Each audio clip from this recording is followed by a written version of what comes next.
네, 안녕하십니까. 오피스텔 119 안재경입니다. 지난 영상에서 묵시적 갱신 계약에 대해서 알아봤는데요. 오늘 영상에서는 계약갱신 청구권에 대하여 알아보겠습니다. 주택임대차보호법 제6조의 3을 보겠습니다. 제1항에 제6조에도 불구하고 임대인은 임차인이 제6조 제1항 전단의 기간 이내에 계약갱신을 요구할 경우 정당한 사유 없이 거절하지 못한다. 제6조는 임대인은 통지기간 내에 임차인에게 계약갱신을 거절하겠다든가 보증금을 올려주지 않으면 계약을 하지 않겠다든가 통지를 함으로써 임대인이 계약을 거절할 수 있다고 규정하고 있는데요. 이러한 규정에도 불구하고 제6조의 3에서 임대기간 만료일 기준으로 2개월 전부터 6개월 전까지 임차인이 이사가지 않고 더 살겠다면서 계약을 갱신하기를 요구를 하면 임대인은 그 요구를 거절할 수 없다고 규정하고 있습니다. 이를 보통 계약갱신 청구권 또는 계약갱신 요구권이라고 합니다. 다시 말해서 임차인이 계약기간 만료 2개월 전부터 6개월 전까지의 기간 내에 계약갱신의 요구를 하는 경우 임대인은 이를 거절하지 못한다는 것입니다.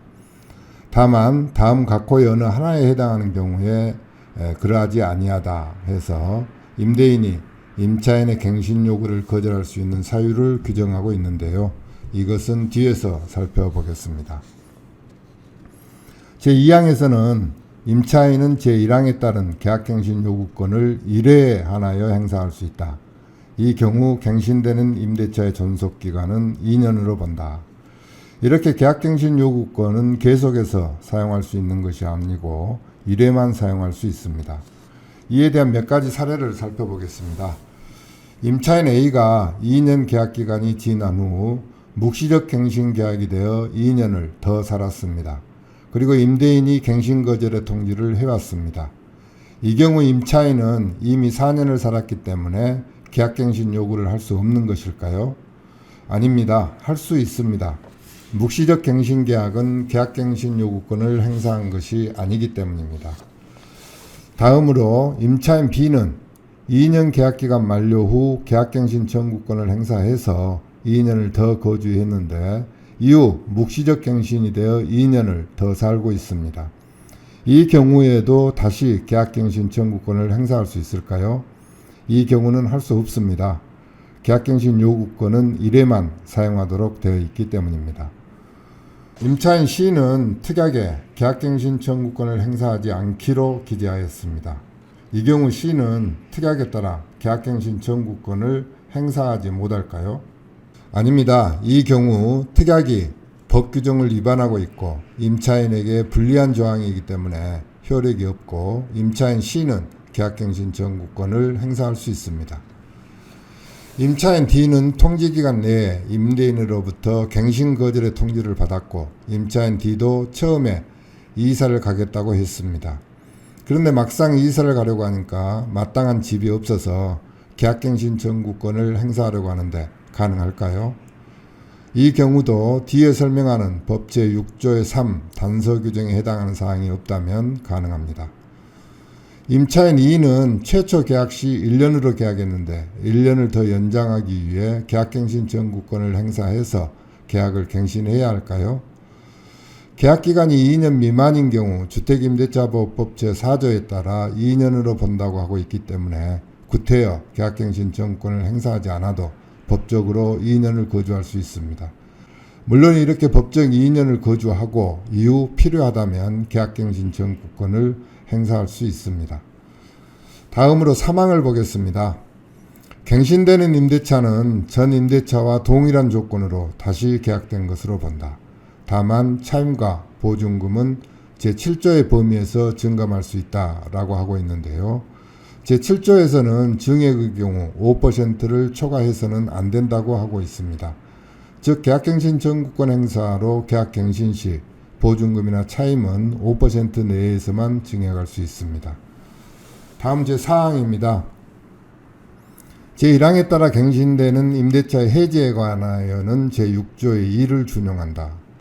지난 영상에서 설명드렸던 묵시적 갱신계약의 경우와 마찬가지로 계약갱신 청구권 행사로 계약이 갱신된 경우에 임차인은 언제든지 계약을 해지 통지할 수 있고 임대인이 그 통지를 받은 날로부터 3개월 후에 해지 효력이 발생합니다. 즉 임대인은 그 통지를 받은 날로부터 3개월 후 날짜에 새로운 임차인을 구했는지 여부와 상관없이 보증금을 돌려주어야 합니다.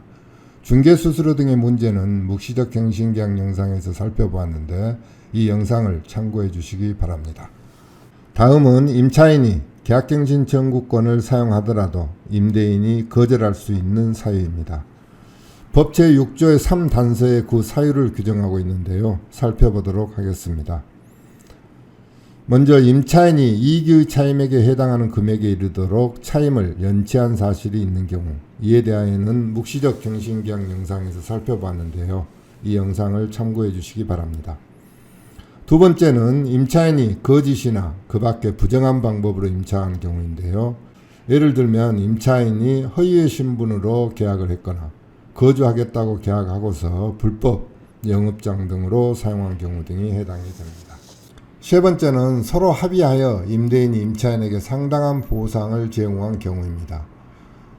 임대인이 임차인에게 이사비 등을 실제로 지급하였거나 한 경우인데요. 이때 반드시 서로 합의된 경우에 한정합니다. 네 번째는 임차인이 임대인의 동의 없이 목적주택의 전부 또는 일부를 전대한 경우, 즉 임차인이 다른 사람에게 다시 임대하는 행위를 말합니다. 다섯 번째는 임차인이 임차한 주택의 전부 또는 일부를 고의나 중대한 과실로 파손한 경우이고요. 여섯 번째는 임차한 주택의 전부 또는 일부가 멸실되어서 임대차의 목적을 달성하지 못할 경우입니다. 일곱 번째는 임대인이 다음 항목의 어느 하나에 해당하는 사유로 목적주택의 전부 또는 대부분을 철거하거나 재건축하기 위하여 목적주택의 점유를 회복할 필요가 있는 경우인데요.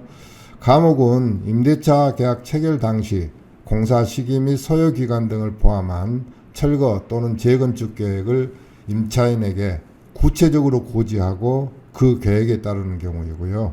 남옥은 건물이 노후, 훼손 또는 일부 멸실되는 등 안전사고에 우려가 있는 경우, 다목은 다른 법령에 따라 철거 또는 재건축이 이루어지는 경우 등입니다. 여덟 번째는 임대인 또는 임대인의 직계 존비속을 포함해서 이 목적주택에 실제 거주하려는 경우입니다. 가장 흔한 사례가 되겠습니다. 아홉 번째는 그 밖에 임차인이 임차인으로서의 의무를 현재 위반하거나 임대차를 계속하기 어려운 중대한 사유가 있는 경우가 되겠습니다. 그리고 제5항에는 임대인이 제1항 제8호의 사유, 즉 임대인이나 직계존비속이 거주하겠다는 사유로 갱신을 거절하였음에도 불구하고 갱신 요구가 거절되지 아니하였더라면 갱신되었을 기간이 만료되기 전에 정당한 사유 없이 제3자에게 목적주택을 임대한 경우인데요. 이때 임대인은 갱신 거절로 인하여 임차인이 입은 손해를 배상하여야 한다. 예를 들면 임대인이 본인의 아들이 거주하겠다고 갱신을 거절하였고 임차인은 이사를 가게 되었는데 나중에 알고 보니 임대인의 아들이 1년 정도 거주하다가 다른 임차인에게 임대를 준 경우입니다. 원래 임차인은 계약갱신이 거절되지 않았다면 2년을 살 것으로 예정을 했는데 2년이 되기 1년 전에 다른 사람에게 임대를 하였습니다. 이럴 때 임대인은 기존 임차인에게 손해를 배상하여야 한다는 것인데요. 여기에서 정당한 사유란 직계존속이 거주 중 갑자기 사망하였다든가 본인이 거주 중에 해외 근무를 갑자기 하게 되었다든가 하는 예측하지 못했던 상황이 발생하는 경우를 말합니다. 제6항은 제5항에 따른 손해배상액은 거절 당시 당사자 간의 손해배상액의 예정에 관한 합의가 이루어지지 않는 한, 물론 사실상 이러한 경우는 거의 없긴 하지만 만일 임대인과 임차인이 손해배상액을 합의했다면 그 합의에 따르면 되지만 그러한 합의가 없었다면 다음 각 호의 금액 중에서 큰 금액으로 한다라고 규정하고 있는데요. 각 호를 보겠습니다. 1호는 갱신 거절 당시 월차임의 3개월분에 해당하는 금액, 2호는 임대인이 제3자에게 임대하여 얻은 환산월차임과 갱신거절 당시 환산월차임 간 차액의 2년분에 해당하는 금액. 3호는 제1항 제8호 사유로 인한 갱신거절로 인하여 임차인이 입은 손해. 이러한 세 가지 항목을 각각 계산해서 이 중에서 가장 큰 금액을 손해배상액으로 한다는 것입니다. 각각을 계산해 보겠습니다. 우선 1, 2호에서 보면 환산월차임이란 말이 나오는데요. 환산월차임이란 보증금을 월차임으로 환산한다는 것인데요. 환산월차임을 산출하는 방법에 대하여 알아보겠습니다. 1호 괄호에 보면 제7조 2의 낮은 비율에 따라 월 단위의 차임으로 전환한 금액으로 라고 하고 있는데요. 제7조의 1을 보면 월차임 전환 시 산정률의 제한에 관하여 규정하고 있습니다. 보증금의 전부 또는 일부를 월 단위의 차임으로 전환하는 경우에는 그 전환되는 금액에 다음 각 호 중 낮은 비율을 곱한 월차임의 범위를 초과할 수 없다. 1호를 보면 은행법에 따른 은행에서 적용하는 대출금리와 해당 지역의 경제 여건 등을 고려하여 대통령령으로 정하는 비율인데요.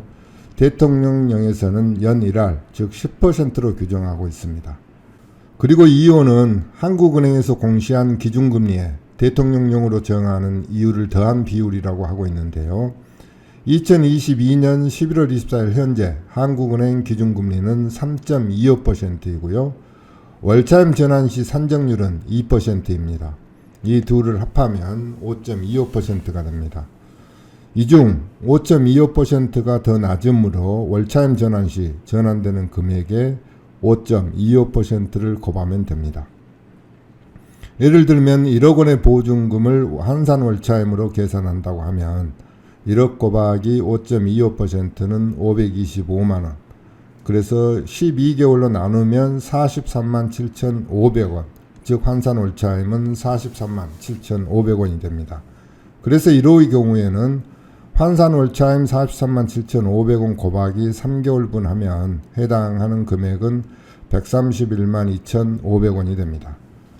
2호는 임대인이 제3자에게 임대하여 얻은 환산월차임과 갱신거절 당시 환산월차임 간 차액의 2년분에 해당하는 금액, 즉 보증금 1억을 새로운 임차인에게 1억 5천만 원으로 올려서 임대하였다면 보증금 1억의 환산월차임은 앞에서 보았듯이 43만 7,500원입니다.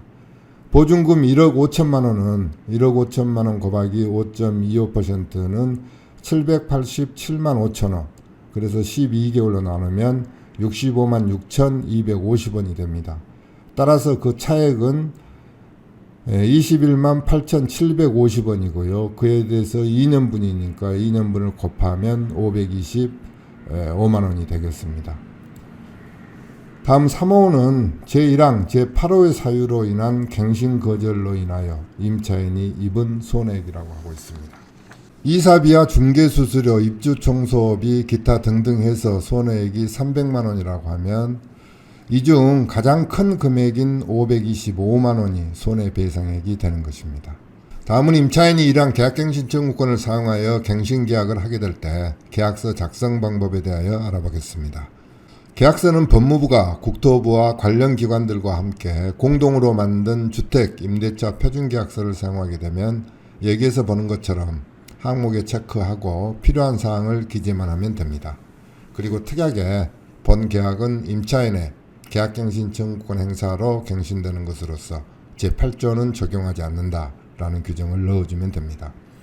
그런데 이 표준계약서는 주택임대차보호법 제30조에서 보는 것처럼 우선적으로 사용한다라고 규정하면서 다만 당사자가 다른 서식을 사용하는 것에 합의한 경우에는 그러하지 아니하다라고 하고 있습니다.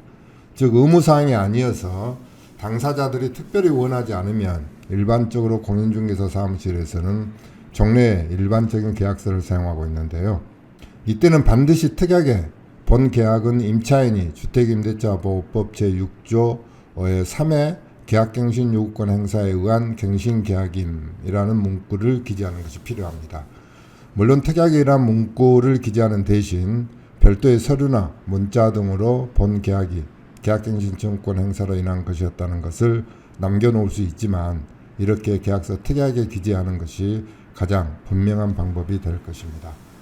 지금까지 계약갱신 청구권 행사에 대해 알아보았습니다.